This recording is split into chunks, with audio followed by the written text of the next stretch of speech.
आज की हमारी वीडियो है जो 4th यूनिट का हम टॉपिक कर रहे हैं स्ट्रेटजीज़ के बारे में।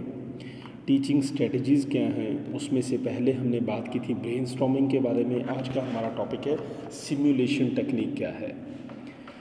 जैसे कि हम इस बात को जान चुके हैं कि एक टीचर अपनी क्लास में बच्चों को टॉपिक क्लियर करने के लिए एक मेथड इम्प्लीमेंट करता है। उस मेथड के दौरान टीचर कई बार अलग अलग तरह की ऐसी स्ट्रेटजी यूज़ करता है जिससे बच्चों का पढ़ना मनोरंजनपूर्ण हो जाए, एक्टिव हो जाए, बच्चे एक्टिवली पार्टिसिपेट करते हुए बेहतर ढंग से उस चीज़ को सीख सकें। इसमें टीचर बच्चों से उनके किसी न किसी तरह के सुझाव ले सकता है कि हाँ, इसमें आपकी तरफ से क्या होना चाहिए, जिसे हमने लास्ट टाइम ब्रेनस्टॉर्मिंग कहा था कि एक टीचर के द्वारा क्लास में बच्चों को किसी समस्या से अवगत करवाकर फिर बच्चों से सुझाव ले लें कि हाँ, आप मुझे बताएं क्या कैसे हो सकता है। ठीक उसी तरह से आज जो हम बात कर रहे हैं उसका नाम है सिमुलेशन। सिमुलेशन को हिंदी में अनुकरणात्मक शिक्षण कहा गया है। यह अनुकरण करने का मतलब होता है हूबहू नकल करना।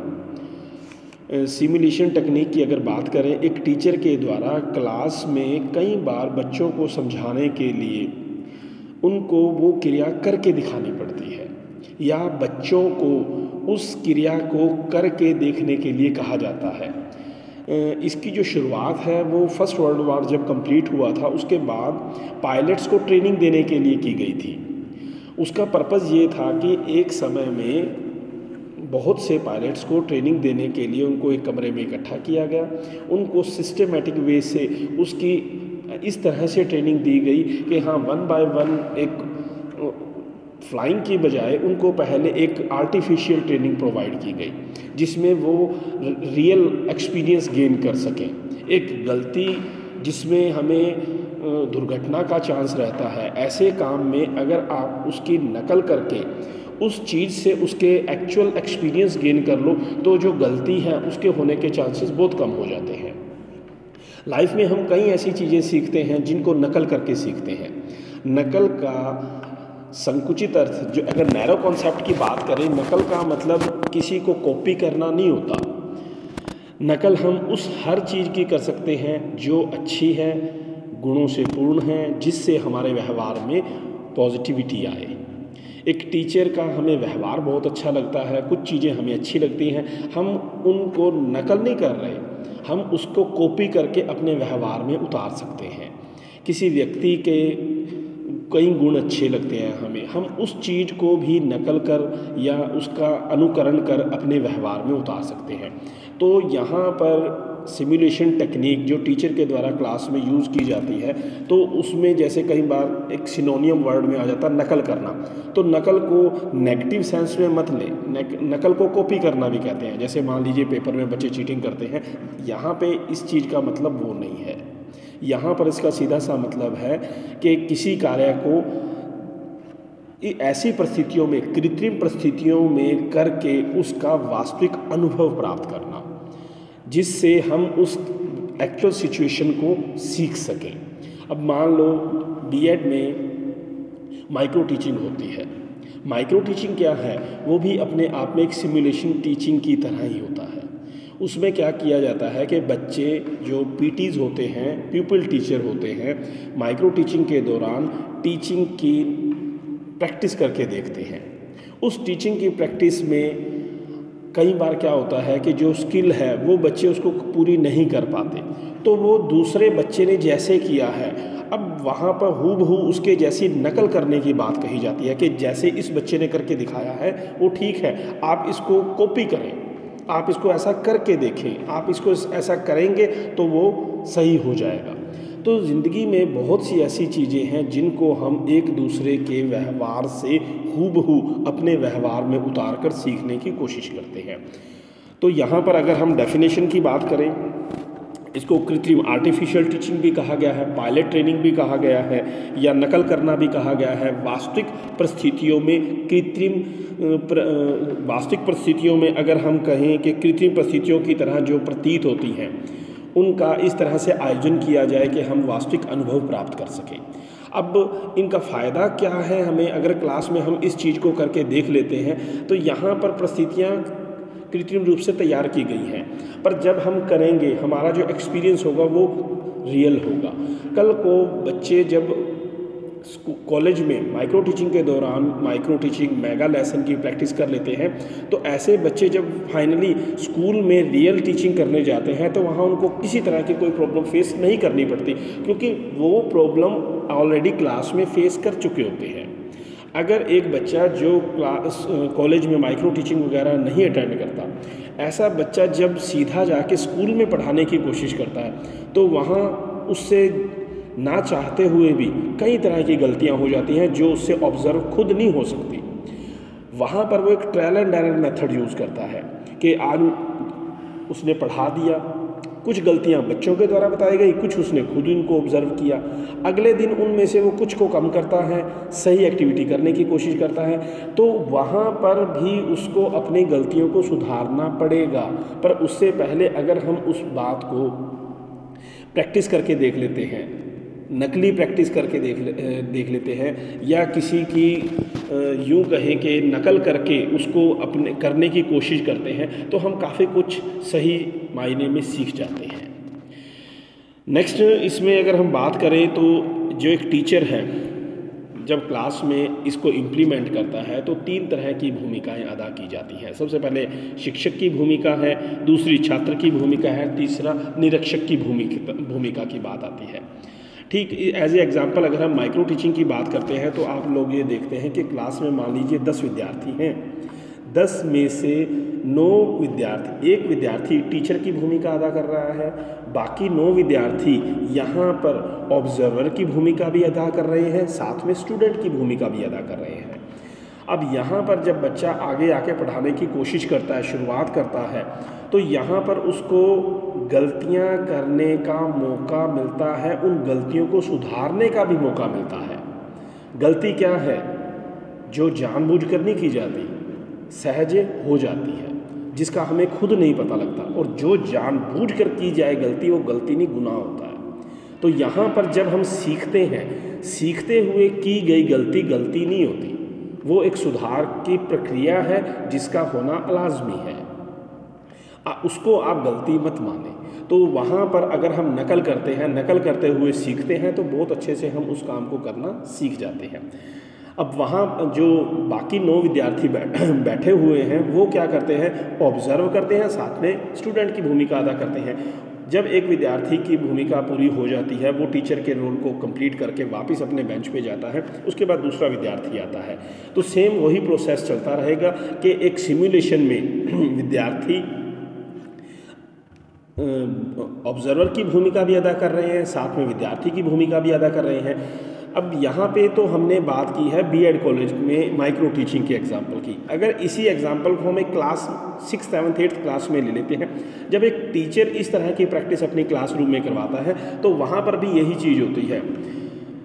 बच्चों में से कोई एक विद्यार्थी आगे उस क्रिया को करके दिखाता है या टीचर के द्वारा करके दिखाई जाती है, बाकी बच्चे उस टीचर को ने जैसे किया है उसकी हूबहू नकल करने की कोशिश करते हैं।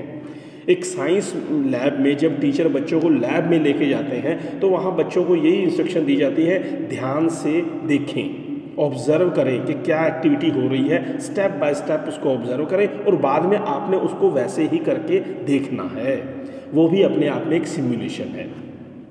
मैथ में कई बार टीचर बच्चों को सवाल जो सम सॉल्व करवाते हैं, उसके बाद बच्चों को कहते हैं अब आप इसको करके देखें, तो वहाँ पर टीचर के द्वारा बोर्ड पर समझाना, बच्चों को कहना कि 1 बाय 1 बच्चे बोर्ड पर समझाने की कोशिश करें या बोर्ड पर सॉल्व करने की कोशिश करें, वो भी अपने आप में एक तरह से सिमुलेशन है।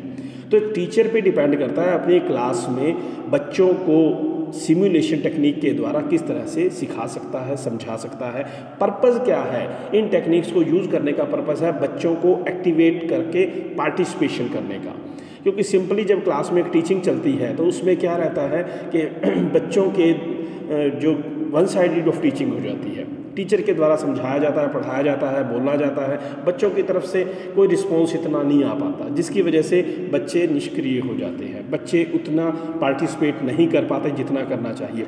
अगर सभी बच्चे क्लास में मिलकर पार्टिसिपेट करते हैं, टीचर के साथ डिस्कशन करते हैं, टीचर के द्वारा अपनी क्लास के माहौल को जीता जागता अगर बनाया जाता है, जिसमें बच्चे बहुत अच्छे से पार्टिसिपेट करें, टीचर की तरफ से फुल रिस्पॉन्स जाए, तो वो क्लास में बच्चों का सीखना एक अपने आप में मोटिवेट हो जाता है। बच्चे मोटिवेट होकर उस चीज़ को सीखने की कोशिश करते हैं। तो यहाँ तक आई थिंक आपको समझ आ गया होगा सिमुलेशन क्या है। नकल करने की प्रक्रिया है, किसके नकल करने की? व्यवहार को नकल करने की, या किसी क्रिया को जिसको देखकर हमें सीखना है। तो आप हम भी अगर बात करते हैं तो ज़िंदगी में बहुत सी ऐसी चीज़ें हैं जिनको हम दूसरों के व्यवहार को नकल करके, बारीकी से ऑब्ज़र्व करके अपने व्यवहार में उतारने की कोशिश करते हैं। तो इसमें स्टेप्स कौन से फॉलो होंगे? एक टीचर के द्वारा अगर अपनी क्लास में इस तरह की स्ट्रैटेजी इम्प्लीमेंट की जाएंगी तो सबसे पहले टीचर को 1 बाय 1 स्टेप्स को डिसाइड करना है, उसके बाद उसको फॉलो करके अपनी क्लास में इम्प्लीमेंट करना है। सबसे पहला स्टेप है भूमिकाएं निर्धारित करना। अब टीचर के द्वारा किस बच्चे को क्या भूमिका दी जाएगी, इस बात का पहले से निर्धारण किया जाता है कि हाँ, कौन बच्चा किस तरह की भूमिका करेगा, जिसको देखकर बच्चे वैसी नकल करके उस व्यवहार को सीख सकें। दूसरा है कौशल व उपविषयों का चयन। किस स्किल की प्रैक्टिस करनी है, किस विषय व उपविषय का निर्धारण किया जाएगा, हर चीज़ को पहले से डिसाइड किया जाएगा। नेक्स्ट है कार्यक्रम के क्रम का निर्धारण। कार्यक्रम के क्रम के निर्धारण से मतलब है कि पूरा जो प्रोग्राम है उसको किस वे से अरेंज करना है, क्या उसके स्टेप रहेंगे, किस वे से उसको इम्प्लीमेंट किया जाएगा, बच्चे एक क्रम के बाद दूसरा क्रम क्या होगा, बच्चे क्या फीडबैक दे रहे हैं, उसके बाद उसका क्या रिस्पॉन्स आ रहा है, इन सब चीज़ों का पहले से निर्धारण कर लिया जाएगा क्लास में इम्प्लीमेंट करने से पहले। नेक्स्ट है निरीक्षण और मूल्यांकन की विधि। अब जब ये चीज़ लागू कर दी जाती है उसके बाद निरीक्षण किया जाएगा कि हाँ, जो क्रिया लागू की गई थी वो अपने आप में कितनी सक्सेस रही है, क्या उससे बच्चों ने कुछ सीखा है, उसका मूल्यांकन बेहतर ढंग से किया जाएगा। नेक्स्ट है प्रथम अभ्यास सत्र का संचालन।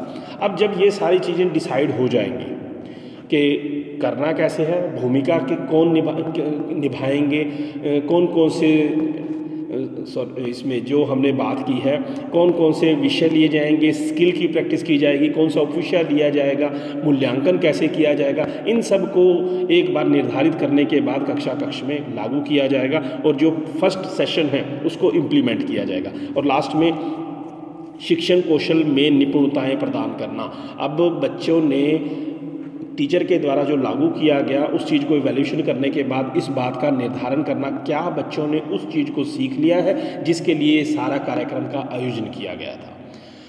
मेनली सबसे बड़ी बात ये होती है एक टीचर के द्वारा जो भी क्लास में लागू किया जाएगा उसका एक ही ऑब्जेक्टिव होता है, बच्चों के व्यवहार में व्यवहारिक परिवर्तन होना, बच्चों के ज्ञान में वृद्धि होना, दूसरा व्यवहार में परिवर्तन होना।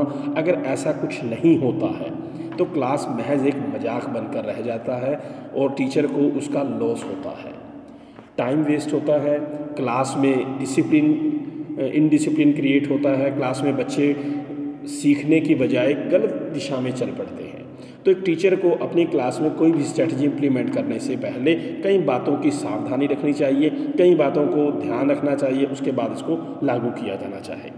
नेक्स्ट हम शॉर्ट में बात करते हैं इसकी विशेषताएं क्या हैं। सबसे पहले तो अपने आप में एक सरल विधि है, बहुत ही आसानी से एक टीचर के द्वारा कुछ भी करके बच्चों को हूबहू वैसा सिखाया जा सकता है। इस विधि का उपयोग कक्षा शिक्षण आरंभ करने से पूर्व अभ्यास के रूप में किया जाता है।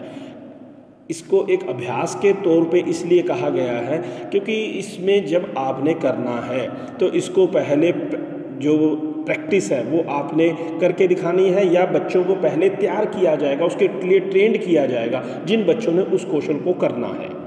ऐसा नहीं है कि आपने एक बच्चे को कह दिया करके दिखाए फिर वो कर रहा है, बाकी बच्चे, अब हो सकता है कि वो बच्चा उस एक्ट को उस वे से उस ढंग से ना कर पाए जैसे आप चाहते थे, तो इसमें बच्चे जो सीखने वाले हैं वो गलत क्रियाओं को सीख बैठेंगे।